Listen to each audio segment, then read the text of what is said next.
Everyone, good morning. কেমন আছো তোমরা সবাই? আমি খুব ভালো আছি and welcome back to my channel দীপুর পাঁচালী।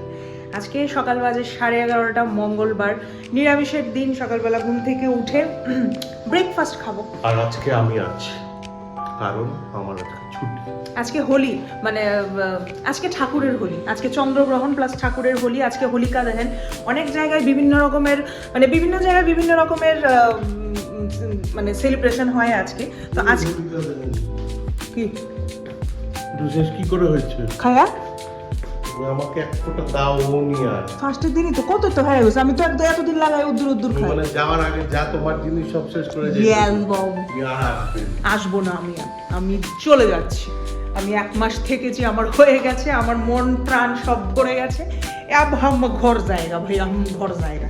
অ্যাকচুয়ালি কালকে আমি বাড়ি যাচ্ছি, বাবু মা কি ভালো লাগে। তো সেই আর কি, আমি না সব গুছিয়ে ফুছিয়ে ফেলেছি, আমার স্ট্যান্ড ফ্যান সব গুছিয়ে ফেলেছি। তোমার একটু আমার ফোনটা ধরতে লাগবে, ধরো না। আমি আর নেই তোমার সাথে। আমরা টিফিন এনেছি এখানে, অবভিয়াসলি সাউথ ইন্ডিয়ান। ইডলি, বড়া, দোসা, সাম্বার, এইসবই তো চলবে জীবনে। ওইটা না, ওইটা এইসবই তো চলবে। থালা দিয়ে এলো, এই থালা নেই। পুরো জব সব জিনিস ঠান্ডা করে আমি কি করব? তারপরেও খাবে। থালা চলে এসেছে। আজকে আমরা দোসা খাবো। দোসা, মশালা দোসা। মশালা দোসা, দোসা নাই এক প্রবলেম, দোসাটি ঠান্ডা হয়ে যায়। এত ফাস্ট মুভমেন্ট ক্লিয়ার করতে হয়। ক্রিসপি দোসা ছিল। কই ক্রিসপি দোসা? এর ভিতরে তারা সাম্বার সুম্বার দিয়া দেয়। কোনো সাম্বার নাই, এর ভিতরে সুজি দিতে। দিয়ে রাখ, দিকে দোসা ক্রিসপি দোসা থাকে না তারা। আর এটা ক্রিসপি ছিল, তার গরমে এটা ওই হয়ে গেছে, হাওয়া বাইরে হয়েছে না, ভেপার বেরোনোর চান্স নেই। সাম্বার দেয়নি। দিছে এখানে চাটনি। আমার সাউথ ইন্ডিয়ার সব থেকে বেস্ট লাগে এখানে চাটনি। চাটনি সব থেকে ভালো। কই সাম্বার দিছো? সাম্বার কই?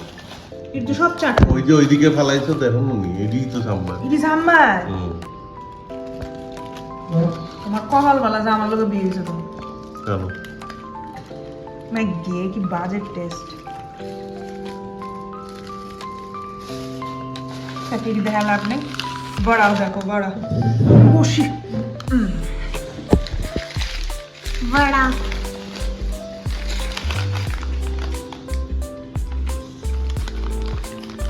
Vada is tasty.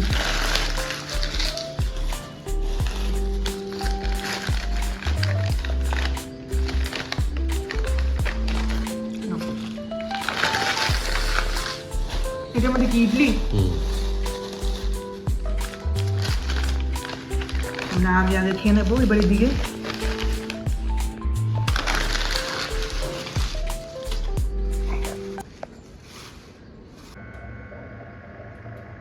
জাস্ট দেখো আমার কতগুলো বাসন জমেছে। জাস্ট আমার রান্নাঘরটার অবস্থা দেখো। এটা গ্যাসটা উপরের জায়গায় একটু পরিষ্কার করে আমি বসিয়ে দিয়েছি ঠিকই, বাট আমার না পুরো খিট করছে আমার রান্নাঘরটা দেখে। বাইরে রান্নাঘরটা একটু পরিষ্কার করি। পাস্তা বানাতে একটু টাইম লাগে।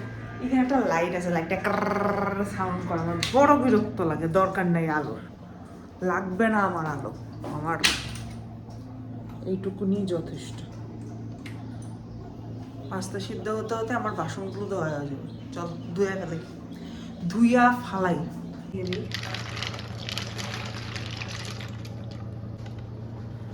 ব্রেকফাস্ট করার পর চলে গেলাম রান্নাঘরে।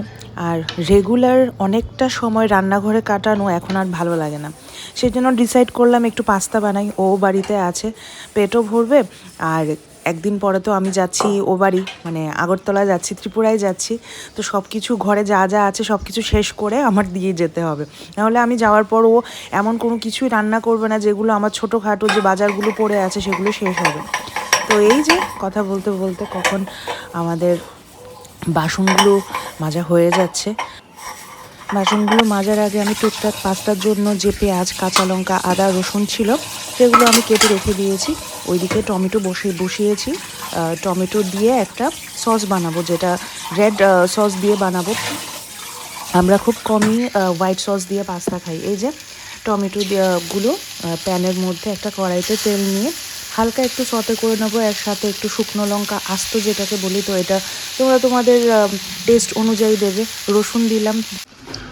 এখানে আমি পাস্তার পেঁয়াজ, তারপরে অনেক কিছুই আমার হয়ে গেছে এখানে। রসুনের আর শুকনা লঙ্কা, রসুন আর টমেটো একটু ভাজাভুজি করে পেস্টটাকে ভালো করে কষিয়ে নিতে হবে। তেল যখন ছেড়ে দেবে তারপর একটু নুন, সামান্য একটু চিনি দিলেও দেওয়া যায়, দিয়ে ঢাকা দিয়ে রেখে দিলাম। ভালো করে কষে গেছে। এবার এই কষানো সসটাতে দেব হলো শেজওয়ান সস। এটা পাস্তার মধ্যে ইউজ হয়, তোমাদের কাছে যদি থাকে তোমরা ইউজ করতে পারো। আমি ফ্লেভারের জন্য অ্যাড করেছি, আর এটা খুব ভালো একটা ফ্লেভার দেয়। তো আমি আর ও সবসময় এটা খাই, তো ভালো লাগে আর কি পাস্তার মধ্যে। তো ওই সসটা দেওয়ার পর কিছুক্ষণ নেড়ে চেড়ে কাঁচা লঙ্কা কুচি করে দিলাম, পেঁয়াজ দিলাম, তারপর আস্ত একটু রসুন দিয়েছি, একটু মুখে পড়লে আমাদের কাছে ভালোই লাগে। ক্যাপসিকাম দিলাম, টমেটো দিলাম, সব কিছু দিয়ে এবার সসটাকে একটু ভালো করে ঢাকাঢুকি দিয়ে নাড়াচাড়া করব।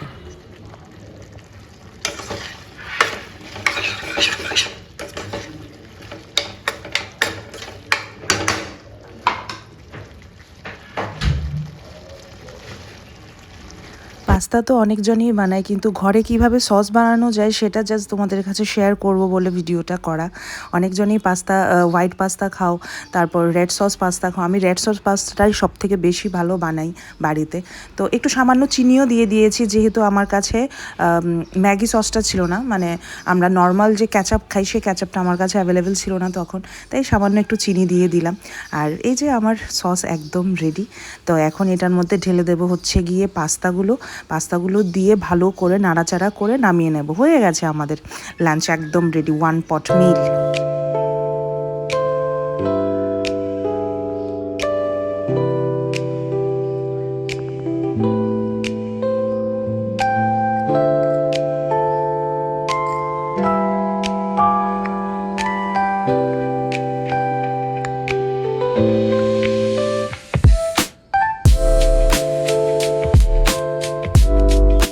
যেহেতু তোমাদের কাছে শেয়ার করেছি আমি 1-2 দিনের মধ্যেই বাড়ি যাচ্ছি, তো মাদের জন্য কিছু মিষ্টি নিয়ে নিচ্ছি। হায়দ্রাবাদে খুব ভালো ভালো কুনাফা তারপর বাকলাভা পাওয়া যায়। এগুলো হলো দুবাইয়ের মিষ্টি, যা ইন্ডিয়াতে মানে কপি করে ওরা বানায়। তো সেগুলো নিয়ে যাব ভাবছি। এমনিতে বাড়িতে কেউই এত মিষ্টি খেতে পছন্দ করে না, তারপর নতুন একটা জিনিস নিজে খেয়ে এত ভালো লেগেছে মিষ্টিটা খেয়ে, তো শ্বশুরবাড়ির জন্য নিয়ে যাব। বাবিও বলেছে খাবে, তো আর আমার বোনের বড়ও বলেছে যে ওর জন্য যেন নিয়ে যাই। তো সেজন্য এলাম ওখানে একটা ফেমাস দোকানে। খুব ভালো ভালো ওখানে মিষ্টি পাওয়া যায়, বাকলাভা পাওয়া যায়, নিমকি পাওয়া যায়, মানে নোনতা জাতীয় জিনিসও খুব ভালো পাওয়া যায়। তো গেলাম সেখানে কিছু মিষ্টি ফিষ্টি নিয়ে কিছুক্ষণ ঘোরাঘুরি করে, কারণ হায়দ্রাবাদে রাত্রেবেলা বলো দিনের বেলা বলো কথা একটাই, ভিড় একই রকম থাকে। তো সারাদিন তো আর গরমের জন্য বেরোতে পারি না, তো রাতে একটু বেরিয়ে ঘোরাঘুরি করে 1টা-1:30টার দিকে বাড়িতে ঢুকি। এখন তো আরও রমজান মাস চলছে, আমি যখন হায়দ্রাবাদে আছি এখন রমজান মাস রানিং। তো আমি আস্তে আস্তে রমজান শেষ হয়ে যাবে, তো একদম চারপাশ না জমজমাট হয়ে থাকে, এত ভালো লাগে দেখতে। সব দিকে লাইটিং, বিভিন্ন রকমের খাওয়ার দোকান, আর জ্যামের কথা বলে তো লাভই নেই, বড় শহর হলে যা হয় আর কি। তো চলো আজকের ব্লগটা তাহলে এখানেই শেষ করছি। দেখা হচ্ছে আবার অন্য আরেকটি ব্লগ নিয়ে। Till then tata, bye bye, good night. And আমার ব্লগসগুলো তোমাদের কাছে ভালো লেগে থাকলে নিশ্চয়ই লাইক করো, শেয়ার করো, কমেন্ট করো, আর সাবস্ক্রাইব করতে কিন্তু একদম ভুলো না। চলো নেক্সট একটা ব্লগ নিয়ে তোমাদের কাছে আসছি, আবার দেখা হচ্ছে।